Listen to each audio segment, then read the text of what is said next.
यूं तो रांची का हर मौसम बेहद खूबसूरत है, पर यहाँ की गुलाबी बारिश की तो मानो बात ही कुछ और है।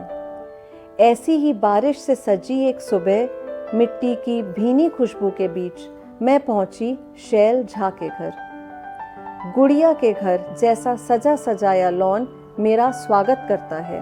अड़हुल के फूल, क्रोटॉन की कतारबद्ध क्यारियां, गुलदाउदी के पौधे और गुलाब की एक एक पंखुड़ी मानो शैल जी की मेहनत की दास्तां बयां करती हूँ। तो आइए आगे का ये सफ़र उन्हीं के साथ तय करते हैं। नमस्कार, मेरा नाम मंजरी है और आपका स्वागत है हमारे इस चैनल पे जिसका नाम है मीठी मुलाकात विद मंजरी। तो आज की ये मीठी मुलाकात एक बहुत ही मीठी पर्सनालिटी से होने जा रही है जिनका नाम है शैल झा। शैल जी ने 27 साल as a senior English teacher job किया है। उन्होंने इस जॉब की शुरुआत एज अ प्राइमरी टीचर की थी, पर अपनी योग्यता के कारण उनको बहुत ही जल्दी as a senior teacher promote कर दिया गया। ना सिर्फ ये, उन्होंने 5 साल उसी स्कूल में एज अ कोऑर्डिनेटर भी सर्व किया। आज वो all India women's conference Ranchi chapter की चेयरपर्सन हैं और अशोक नगर महिला क्लब की भी अध्यक्ष हैं। वो इसी तरीके की कई सारी समाज सेवी संस्थाओं के साथ एक्टिवली जुड़ी हुई हैं। हमको भी ये जानकर के आश्चर्य होता है कि उम्र के इस पड़ाव में जब लोग मेंटली और फिजिकली एक रिटायरमेंट मोड में चले जाते हैं, शैल जी इतना सब कुछ इतनी ब्यूटीफुली कैसे मैनेज करती हैं। तो चलिए आगे का हम सफ़र उन्हीं के साथ तय करते हैं। शैल जी, आपका हमारे शो पे बहुत बहुत स्वागत है। जब मैं घर पे एंटर करती हूँ तो एक बहुत ही वेल मेंटेन्ड गार्डन मेरा स्वागत करता है। जब अंदर आती हूँ तो आपका आधा बुना हुआ क्रोशिये का मैट मुझे दिखाई देता है। आपकी लिखी हुई कविताएं मैंने पढ़ी, बहुत खूबसूरत। आपको एंकरिंग का भी शौक़ है और संगीत का भी। इतना सब कुछ इतना स्किलफुली आप कैसे मैनेज कर लेती हैं? मंजरी, ऐसा है कि बागवानी का मुझे बचपन से शौक़ रहा और इसके पीछे मेरे पिता का हाथ है। मैं उन्हें धन्यवाद देती हूँ कि उन्होंने मेरी रुचि इतनी अधिक पैदा कर दी बागवानी में कि मैं आज भी इस उम्र में हाथ में खुरपी और प्लांट्स को हाथ में लिए मैं घूमती रहती हूँ और मुझे अच्छा लगता है। और ये सारी चीज़ें और दूसरी चीज़ें जो अलग अलग तरह से तुमने बयान किया कि म्यूज़िक है, हैंडीक्राफ्ट्स की चीज़ें हैं, या फिर और भी बातें जो तुमने कही मेरे बारे में, कविताओं को लिखने का शौक़, ये सारी चीज़ें मैं सोचती हूँ मंजरी कि मुझ में समाहित हैं। मैं इनके बिना नहीं रह सकती। और कभी दिल करता है किसी भी ख़ास बात को देखकर कि मैं कुछ लिख डालूं, और तब मैं कागज़ कलम लेकर बैठ जाती हूँ। कुछ पहले से प्लानिंग नहीं होती हमारी कि आज मैं कविताएं लिखूंगी या मैं आज कोई लेख या कहानी लिखूंगी, पर मैं लिख लेती हूँ और उस समय की लिखी हुई कविता मुझे खुद भी पसंद आती हैं और लगता है कि नहीं, मैंने जो बिल्कुल अचानक से 4 लाइनें लिखी वो बहुत असरदार रहीं। और दूसरी बात, ये घर में क्रोशिया ये सब, इसके पीछे मेरी माँ का हाथ है। मेरी माँ बहुत अच्छी होम मेकर थी, बहुत अच्छी, बहुत कर्मठ महिला जिसे कहोगे, कभी बैठने वाली नहीं, कभी किसी बात से ऊबने वाली नहीं।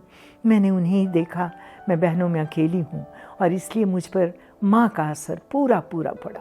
मेरी कोई बहन नहीं थी, भाभी नहीं थी उस वक्त, और मैंने माँ को जैसा करते हुए देखा, मैंने उसी को फॉलो किया और आज भी अपने जीवन में फॉलो कर रही हूँ।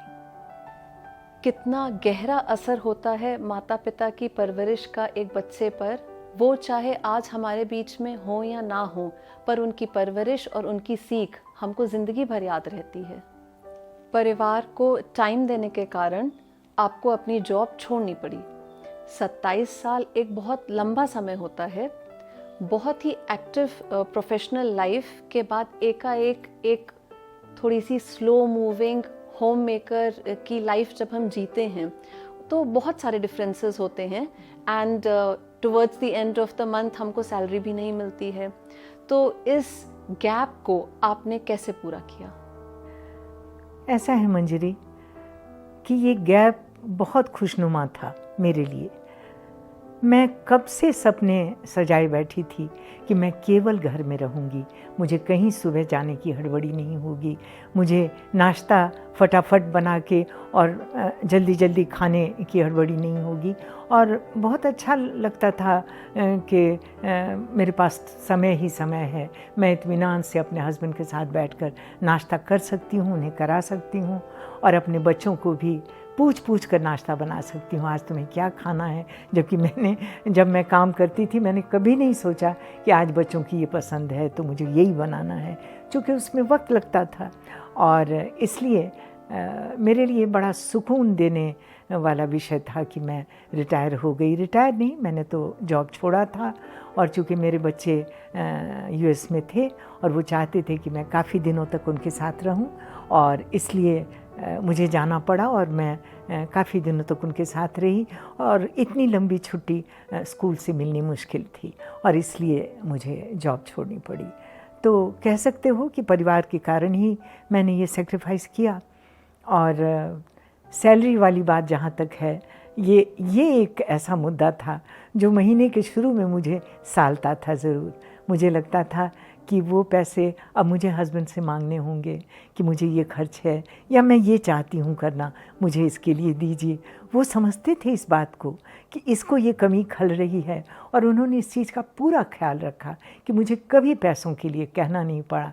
उन्होंने हमारी सारी ज़रूरत बिना बोले बिना समझे पूरी की। मुझे पूरी उम्मीद है कि जब आप घर भी संभालती रही होंगी तो भी आप ऐसी समाज सेवी संस्थाओं से जुड़ी रही होंगी, क्योंकि वो अपनी रुचि होती है। तो बच्चे साइलेंट ऑब्जर्वर्स होते हैं, हम हर कुछ उनको बैठ के नहीं सिखाते। तो आपके टाइम मैनेजमेंट के स्किल्स, आपके कॉन्फ्लिक्ट मैनेजमेंट, पब्लिक स्पीकिंग, क्या आपके बच्चों में भी आए हैं?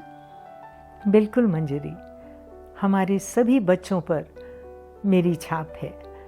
मैं अच्छा बोलना पसंद करती हूँ, मैं अच्छा बोलते हुए किसी को सुनना पसंद करती हूँ, और ये सारी आदतें, आदत नहीं कहो बल्कि शौक़, बल्कि रुचि कहो, कि हमारे सभी बच्चों में आज भी मौजूद है। और मुझे बड़ी खुशी होती है जब मैं अपने सपनों को साकार होता देखती हूँ। मेरे बच्चे अच्छा बोल रहे हैं, अच्छे ओहदों पर हैं, अच्छा काम कर रहे हैं। तो आपकी इतनी समाज सेवा को लेकर के जो आपकी रुचि है, वो देख करके आपके हस्बैंड ने आपको सपोर्ट करा, या नेचुरली वो खुद भी सोशली इन सब ग्रुप से जुड़े रहना चाहते हैं और समाज में कुछ कंट्रीब्यूट करना चाहते हैं? मंजरी, ऐसा है कि मैं अगर ये कहूँ कि मैं उन्हें देखकर प्रेरित हुई, उनके बाहर के सामाजिक कार्यों को देखकर या उनकी बढ़ती शोहरत को देखकर, जो उनके सर्विस पीरियड से ही शुरू हो गई थी। मैंने शादी से पहले तो उन्हें देखा नहीं था, इसलिए पहले के शौक़ के बारे में मैं नहीं बता सकती, पर उसके बाद उनके शौक़ मुझसे बहुत मिलते जुलते थे। मैं भी चाहती थी कि मैं किसी संस्था से जुड़ूं या फिर किसी की मदद करूं, बाहर निकलूं घर से, केवल घर में ही सीमित ना रहूं। और उनकी भी इच्छा थी वो जहाँ भी रहे, अपने जॉब के समय में भी और रिटायरमेंट के बाद भी किसी न किसी संस्था से बहुत शालीन पद पे पदस्थापित हुए, और उन्होंने उस काम को बखूबी निभाया। आज भी उनके नाम की चर्चा होती है, मुझे बड़ा अच्छा लगता है।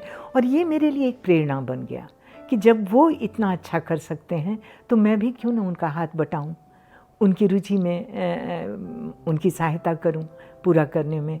इसलिए मैं सोचती हूं कि उनकी रुचि के कारण ही मेरी रुचियां बढ़ीं, और उनका बहुत ज़्यादा सपोर्ट मुझे मिला, आज भी मिल रहा है। मैं इतना कुछ नहीं कर पाती, नहीं कर पाऊं अगर उनका सहयोग मुझे ना मिले।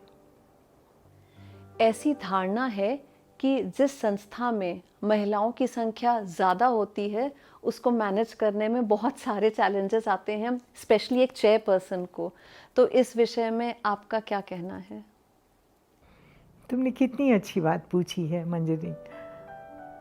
तुम स्वयं भी एक महिला हो, जानती हो इस तरह की परेशानियों के बारे में।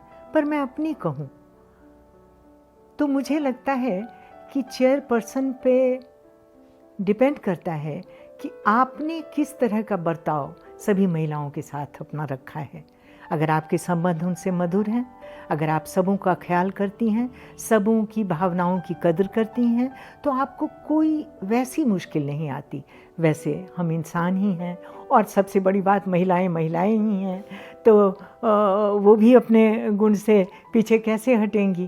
तो क्रिटिक्स भी हैं हमारी बहुत, और हमें प्रेज़ करने वाले भी हैं बहुत। प्रेज़ करने वालों की संख्या अधिक है, इसलिए वो क्रिटिक वाली बात दब जाती है और मैं खुश की खुशी रह जाती हूँ। मुझे किसी बात का असर नहीं होता। पर क्रिटिक होना भी ज़रूरी है। मैं निरंकुश न हो जाऊँ, मैं हर बात अपनी मर्ज़ी की न करने लगूँ। इसके लिए लोगों का हमेशा बीच बीच में मुझे सुझाव देना मुझे अच्छा लगता है, और ये ज़रूरी भी है।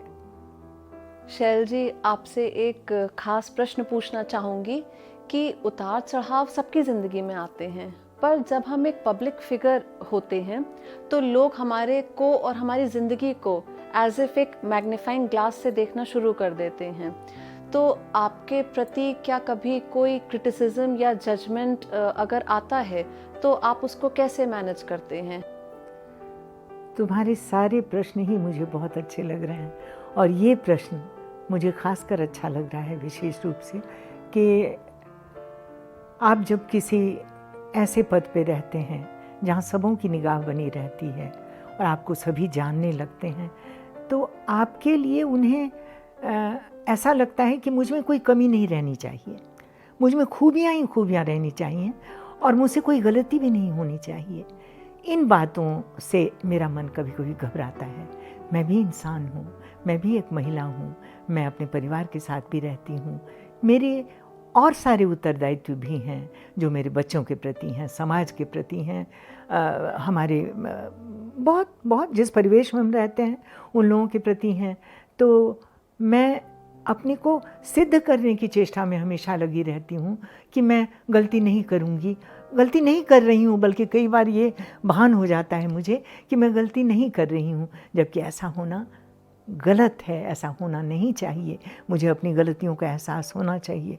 पर फिर दूसरी ओर ईश्वर ने मुझे वो शक्ति भी दी है कि मैं अपनी गलतियों को तुरंत मान भी जाती हूँ, समझ भी जाती हूँ कि अगर लोग क्रिटिक बने हैं हमारे लिए और वो मुझ में कुछ और ढूंढ रहे हैं, मुझ में और कुछ चाहते हैं, तो मैं क्यों ना अपने को बदल लूँ, मैं क्यों ना उन्हें वो लौटा दूँ जो वो चाहते हैं मुझसे, और तब फिर कोई दिक्कत नहीं आती, कोई परेशानी नहीं आती। शैल जी, जीवन के फेरबदल को अपनी ही लिखी किसी कविता के माध्यम से शेयर कीजिए। जीवन के फेरबदल में मैंने भी बहुत कुछ देखा, भोगा भी। मैं इंसान हूँ, अपवाद तो नहीं। ये जीवन का जो क्रम है सबों के साथ लगा रहता है, मेरे साथ भी लगा हुआ था, है, और जब तक जीऊँगी ये रहेगा, ये भी मुझे मालूम है। मैंने कभी भी जीवन के फेरबदल को गंभीरता से नहीं लिया मंजरी, और कभी ऐसा नहीं सोचा कि आज अगर मैं नीचे आ गई हूँ तो मैं कल ऊपर नहीं उठ सकती। मैं जब ऊपर उठती हूँ तो ये भी मुझे याद रहता है कि मैं कभी भी नीचे जा सकती हूँ। तो ये ख्याल, ये सोच मुझे हमेशा एक समानांतर धरती पे खड़ा करती है, और मैं हमेशा अपने को सुरक्षित पाती हूँ, इस भावना से सुरक्षित पाती हूँ। और फिर कई तरह के आयाम हैं जिनका सहारा लेकर मैं अपने दुख हो या सुख दोनों को कम करने की कोशिश करती हूँ। उन्हीं में से एक है कविताएं, और उन्हीं में से एक है कुछ कहानियाँ जो मैं खाली समय में जब भी जो महसूस होता है तुरंत लिख लेती हूँ। तुम्हारे लिए चंद पंक्तियाँ, इसे कविता कहना गलत तो नहीं होगा, पर ये छोटी छोटी बातें हैं जो शायद तुम्हारी ज़िंदगी में भी फिट बैठें, मेरी ज़िंदगी में भी, और जितने हमारे व्यूअर्स हैं सबों की ज़िंदगी में फिट बैठेंगे। मैं तुम्हें सुनाती हूँ। इस कविता का शीर्षक मैंने रखा है समझौता।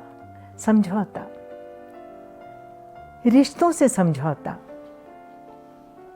वक्त से समझौता, इर्द गिर्द से समझौता, मौसम से समझौता, महंगाई से समझौता, बीमारी से समझौता, विपक्ष से समझौता, दोस्तों से समझौता, दुश्मनों से समझौता, जीने से समझौता, मरने से समझौता, जीने से समझौता, मरने से समझौता।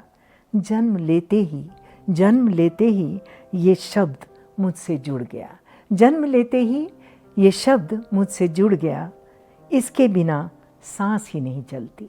बस ये छोटी छोटी पंक्तियाँ, कविता तो नहीं, पर मैंने इसमें अपने उद्गार नहीं कहूँगी, अपनी भावनाओं को ही लिख दिया है।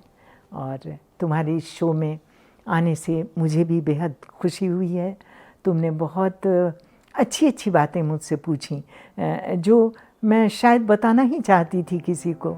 तुम वो माध्यम बनी, इसके लिए मंजरी तुम्हारा भी मैं धन्यवाद देती।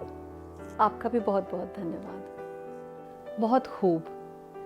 चंद पंक्तियों में मान लीजिए आपने पूरी बात बोल दी हो। शैल जी, आपका हमारे शो पे आने के लिए बहुत बहुत शुक्रिया। नमस्कार। तो दोस्तों, इस मीठी मुलाकात को यहाँ पे समाप्त करने का दिल तो नहीं चाह रहा, पर all good things must come to an end, so we come to the end of this episode. If you like our content, then do like, share and subscribe. It gives us motivation to make more such content. Thank you so much for joining us on this show.